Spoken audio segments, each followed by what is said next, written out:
তো আমরা বন্ধুরা, আপনারা কেমন আছেন অবশ্যই কিন্তু কমেন্টে জানাতে পারেন। দেখুন, আজকের প্রতিবেদনটি হবে খুবই গুরুত্বপূর্ণ এবং এই প্রতিবেদনটি সম্পূর্ণরূপে দেখুন এবং শেয়ার করুন এবং সবাইকে সচেতন করুন। দেখুন, এই প্রতিবেদনে আপনারা দেখতে পারবেন যে আমরা কি ভয়ানক পরিস্থিতির মধ্যে রয়েছি বা কতটা বিপদের মধ্যে রয়েছি। কারণ আপনারা সম্প্রতি দেখতে পাচ্ছেন পশ্চিমবঙ্গ সহ বা কলকাতা সহ পশ্চিমবঙ্গ এবং সেভেন সিস্টারে হাই অ্যালার্ট জারি হয়েছে। কেন এই হাই অ্যালার্ট? আপনারা কি জানেন কেন এই হাই অ্যালার্ট? তার আগে আপনাদের একটু বলে দিই যে হাই অ্যালার্ট শুধু জারি হয়েছে 15 আগস্টের জন্য নয়, প্রায় দুর্গাপুজোর শেষ অবধি কিন্তু এই হাই অ্যালার্ট জারি থাকবে। কেন এই হাই অ্যালার্ট? কারণ একটা ইনপুট বা আমাদের দেশের যে গোয়েন্দা সংস্থা রয়েছে সেখান থেকে তো একটা ইনপুট দেওয়া হয়েছে, যে ইনপুটটা হচ্ছে যে বাংলাদেশের যে জঙ্গি সংগঠনগুলি আছে সেই জঙ্গি সংগঠনগুলি আমাদের পশ্চিমবঙ্গ রাজ্য এবং সেভেন সিস্টারে বড় সড়ো কিন্তু হামলা চালাতে পারে এবং তাদের সাহায্য করছে পাকিস্তানের আইএসআই। এই জিনিসটা বুঝতে গেলে আপনাদের একটু কিছুদিন পিছিয়ে যেতে হবে।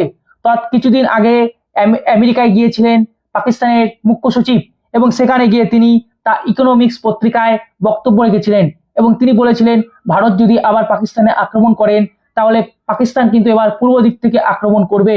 কিন্তু ভারতের পূর্ব দিকে কি আছে?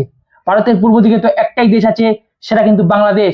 কিন্তু বাংলাদেশ এই জিনিসটাকে কিন্তু ডিএনই করেনি, মানে না স্বীকার করেনি, কার্যত না স্বীকার করেনি।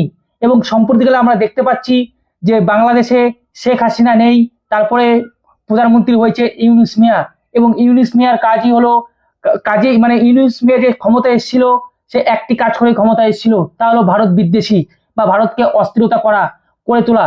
সেই জিনিসটাকে কাজে লাগিয়ে পাকিস্তান সঙ্গে একটা সম্পর্ক কিন্তু ভালো করার চেষ্টা অনেকদিন ধরে তারা করছিল। এবং সম্প্রতিকালে আপনারা দেখেছিলেন পেহেলগামের অ্যাটাক, তারপরে দেখেছেন অপারেশন সিন্দুর। তারপর থেকেই বাংলাদেশের সঙ্গে পাকিস্তানের সম্পর্ক পুরোপুরি সামনে চলে আসে।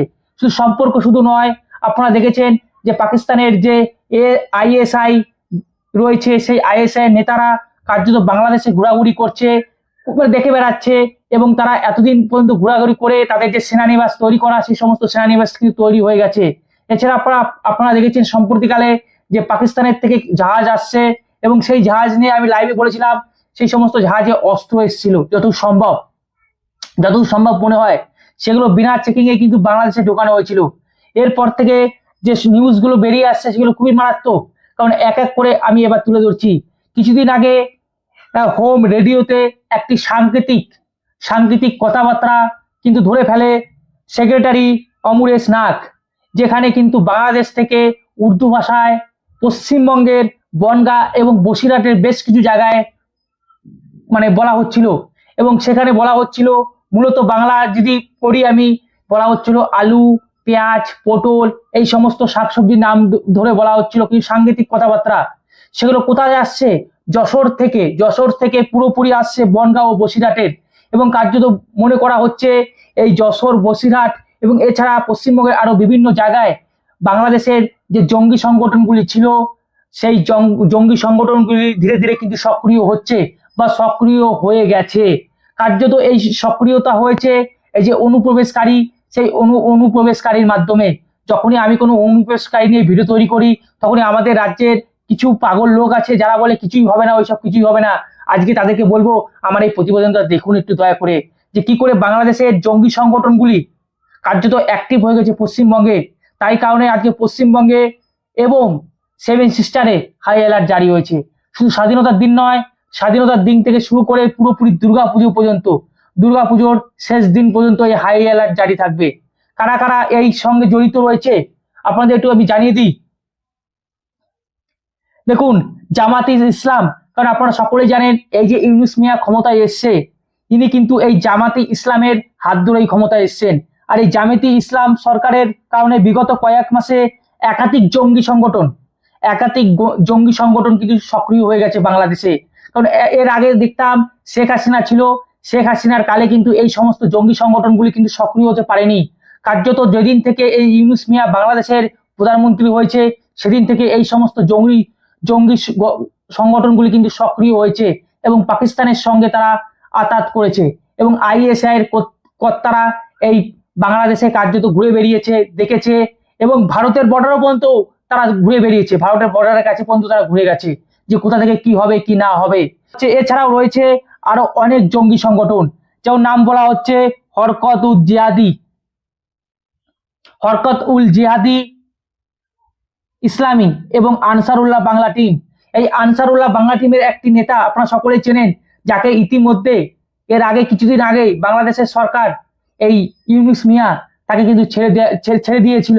এই আনসারুল্লাহর যে নেতা তাকে কিন্তু ছেড়ে দেওয়া হয়, এবং এই আনসারুল্লাহ নেতার একটা ভিডিও কিন্তু ভাইরাল হয়েছিল, আপনারা দেখেছিলেন, যেখানে মাননীয় মুখ্যমন্ত্রী মমতা বন্দ্যোপাধ্যায়কে আবেদন করেছিল যথাক্রমে যে মোদীকে হাঁটিয়ে একটা বৃহত্তর বাংলা তৈরি করার চেষ্টার কথা তিনি কিন্তু বলেছিলেন। কার্যত ইনাদেরই কাজ হচ্ছে এই পশ্চিমবঙ্গ সহ ভারতবর্ষের বিভিন্ন জায়গায় মানে অস্থিরতা সৃষ্টি করা, এবং তারা কিন্তু সফল হয়েছে। তাই ঘন ঘন এত মিটিং করছিলেন, এবং মিটিং করার পর তাদের যে সমস্ত কাজ সেই সমস্ত কাজ তারা করে ফেলেছে। এরপর শুধু ঠিক টাইম মতো সেই সমস্ত কাজে হামলা করা, এবং বলা হচ্ছে যে একাধিক জায়গায় কিন্তু হামলা চালাতে পারে এই বাংলাদেশি জঙ্গি সংগঠন বা বাংলাদেশি জঙ্গিরা। এবং কারো তো মূলত আরো যে নিউজটা দিচ্ছি সেটা হচ্ছে শুধুমাত্র এই মানে যারা অবৈধ বাংলাদেশি তাদের মাধ্যমে বেশ কিছু জঙ্গি লোক কিন্তু ঢুকে পড়ছে আমাদের রাজ্যে বা ভারতবর্ষে, এবং তারা সেই সমস্ত জায়গায় র্যাকি করে ওইখানে যে সমস্ত জঙ্গি সংগঠন এতদিন পর্যন্ত ঘুমিয়েছিল সেই সমস্ত জঙ্গি সংগঠনকে কার্যত তারা জাগিয়ে তুলছে। এবং আরেকটা খুবই চাঞ্চল্যকর রিপোর্ট, তা হলো অজিত দোভাল, আপনারা লক্ষ্য করেছেন বারবার কিন্তু পশ্চিমবাংলার দিকে ছুটে গেছিলেন। কেন তিনি পশ্চিমবাংলার দিকে ছুটে গেছিলেন? কারণ তিনি বলছেন যে পশ্চিমবঙ্গের যে সমস্ত বর্ডারকৃত এলাকা রয়েছে সেই সমস্ত এলাকায় ঘর ভাড়ার চাহিদা কিন্তু বেড়েছে। এটা কিন্তু খুবই মারাত্মক, ঘর ভাড়ার চাহিদা কিন্তু বেড়েছে, এবং বাংলাদেশি অনুপ্রবেশকারীরা যেভাবে ঢুকছে তাদের মাধ্যমে জঙ্গিও ঢুকছে, এবং জঙ্গিরা কার্যত এই সমস্ত ঘর ভাড়া করছে। এবং তাছাড়া আরেকটি তিনি কথা বলেছেন যে এই সমস্ত বর্ডার এলাকায় মানে রাতারাতি বেশ কিছু মাদ্রাসা তৈরি হচ্ছে, এবং এই মাদ্রাসা যদি লক্ষ্য করা যায় এই মাদ্রাসাগুলির কোনো সরকারি নথি বা কাগজপত্র কিন্তু নেই বা বৈধ নয়, এবং এই সমস্ত মাদ্রাসার মাধ্যমে এই সমস্ত জঙ্গি সংগঠনগুলি তাদের বীজ কিন্তু বপন করছে, এবং বীজ বপন করা হয়ে গেছে। এবং এটা আমরা যখন বলছি আমাদের কথা তখন বিশ্বাস করছেন না, কিন্তু আজকে যখন ভারতের গোয়েন্দা সংস্থা এই রিপোর্টটি সামনে এনেছে যে 15ই আগস্ট এবং দুর্গাপুজোর সময় বেশ কিছু জায়গায় বাংলাদেশের জঙ্গি সংগঠন হামলা চালাতে পারে কার্যত, তখন সবাই নড়ে চড়ে বসছে। কিন্তু অথচ আমাদের পশ্চিমবঙ্গে দেখা যাচ্ছে শুধুমাত্র রাজনীতি হচ্ছে। আমি তাদেরকে কাছে একটাই রিকোয়েস্ট করব যে রাজনীতি কাদেরকে নিয়ে করবেন? যদি ধরুন আমাদের পশ্চিমবঙ্গে কিছু হয়ে গেল, আজকে দুর্ঘটনা ঘটে গেল ঘটনা, কাদেরকে নিয়ে আপনারা রাজনীতি করবেন? মোরা লাশের উপর কি রাজনীতি করবেন? তা যারা অবৈধ বাংলাদেশি তাদেরকে যেতে দিন, তাদেরকে কেন অচিতায় তাদেরকে ভারতীয় বানানোর একটা প্রচেষ্টা চালাচ্ছেন?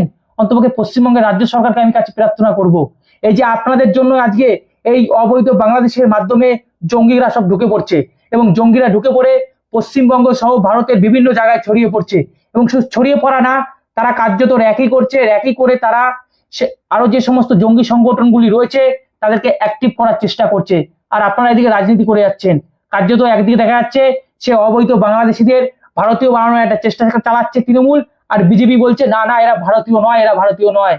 এটাই হচ্ছে রাজনীতি। আরে মশাই, আপনারা রাজনীতি করবেন, অবশ্যই করবেন, কিন্তু এটা রিকোয়েস্ট, আপনাদের রাজনীতির কারণে আমাদের দেশের না কোনো ক্ষতি হয়, সেদিকে একটু মাথায় খেয়াল রাখবেন।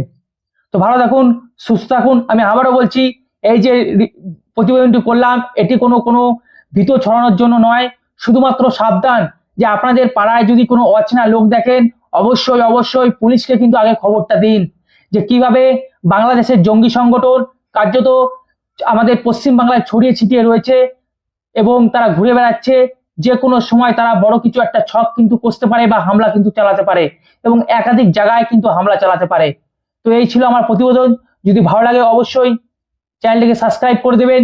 এবং কালকের প্রতিবেদন দেখাবো আমেরিকার প্রেসিডেন্ট ডোনাল্ড ট্রাম্প, তিনি তার ইগোর কারণে কিভাবে গোটা বিশ্বকে তৃতীয় বিশ্বযুদ্ধের দিকে ঠেলে দিচ্ছেন কার্যত, সেটা কালকে আমি আমার এই চ্যানেলেই প্রতিবেদন করব, এবং সেখানে দেখাবো ভারতকে বিপদে ফেলানোর জন্য নানান রকম ছক তিনি কার্যত করছেন। তো ভালো থাকুন, সুস্থ থাকুন, রাম রাম, ভারত মাতা কি জয়।